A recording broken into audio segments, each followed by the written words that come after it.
Alors, le coin de la linguistique,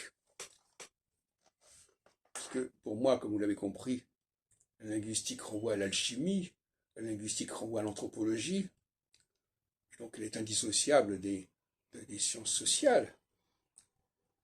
Je vais simplement partir d'un exemple, le mot genre. Le mot genre, dans genre, il y a une diphtongue, le fameux EN français qu'on trouve dans aucune autre langue. Demandez à n'importe quel locuteur étranger prononcer le mot genre, il va pas dire genre. Il va dire, je sais pas, il va même pas savoir comment prononcer. Il va dire genre, ou je sais pas quoi.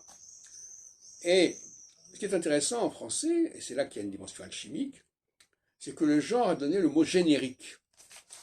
Et dans générique, qui est une transmutation de genre, il n'y a plus le en.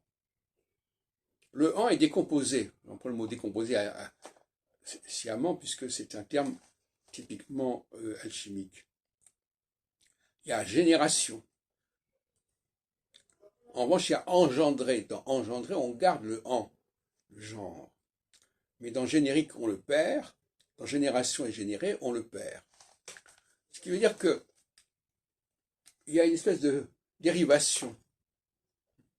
On part d'une matrice contractée, concentrée, le en, et elle se décompose, elle se vulgarise, puisqu'à ce moment-là, toutes les langues peuvent prononcer, en génération. Bon, ça c'est pas compliqué à comprendre. Génération, on peut prononcer le mot génération, alors qu'on ne peut pas prononcer tout le monde ne sait pas prononcer le mot genre, à toutes sortes de raisons. Donc, la diphtongue, parce que si moi je parle de diphtongue à ce moment-là, la diphtongue est cassée.